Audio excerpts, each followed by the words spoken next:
Good news for home buyers. A new report shows that back in 2025, that was last year, 62% purchased property below the original listing price. Real estate expert Noble Black joins me now. What's positive about that? It's good if you're a buyer, right? Not so much if you're a seller, but it's positive that we've got more transactions. I think there's a nation that's having an affordability crisis. It's great that you've got a larger discount for the average home. But why are so many people paying below listing price now? Well, that number is an average number nationally, right? So that's not everywhere. But if you look at it nationally, you've got in the southern states, particularly like Florida, Texas, you had states where there were less restrictions and regulations on building. So they've been, since COVID, building a lot more inventory. That's starting to catch up. So again, on a national level, the number's gone down. There's more inventory available, so there's more negotiability. It's not really price cuts, is it?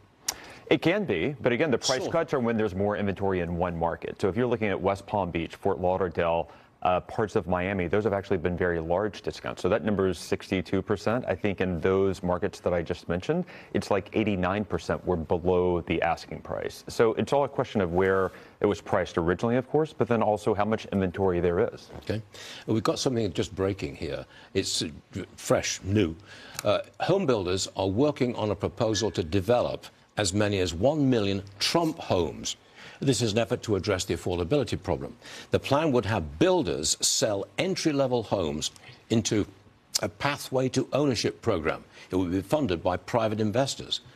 I know this is just fresh out. You've not had a chance to study it, but do you like the sound of it? I do. Look, you'd want to know the details, right? The devil's in the details. But I think anything that we have on a government level, whether it's federal or down at the state and local levels, anything that is focused on making it easier to build and getting more inventory on the market is exactly what we need. Again, there's so many people that can't afford to buy, especially with mortgage rates high, cost of home ownership, repairs, all of that. It's very expensive now. So anything we can do to get more inventory out there is a good thing. I don't know what the time frame for this is. Yeah, we need to see the details. It's not going to happen tomorrow, is it? But again, whether this is the proposal or it's something on the left that's being proposed, I think it's positive that people are talking about it and there's real energy behind trying to come forward with real solutions to what's a real problem. The trouble is you've got to fix the permitting problem, haven't you? I think that's the biggest problem. And yeah. State to state. There's too much red tape. Right. And again, you look at what we just... Can the feds change that?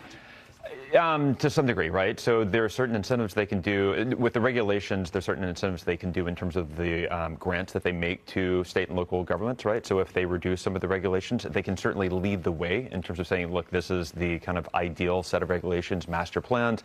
Again, a lot of the things that state and local governments think they want to do, they come up with regulations that actually kind of do the opposite or get in the way, right? Yeah. So you need somebody at the federal level that has the resources to look at that universally and say, this is our goal, this is what we want to do, how do we get there in the most efficient way?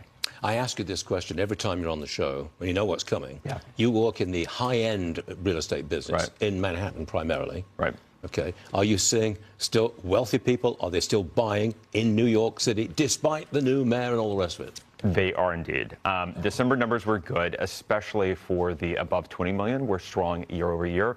January numbers are not final, but those numbers are going to be very good for the high end. Above 20 million?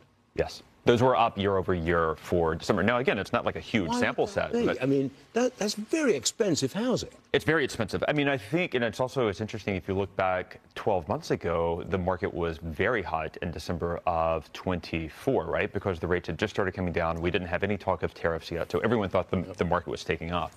But so far, so good. It's still holding up. Again, January's going to be good. We're working on a few things ourselves, which is going to be a nice addition to that. So I'll have an update next week. Well, next month, if you have me back. Yeah. We'll see. Noble Black.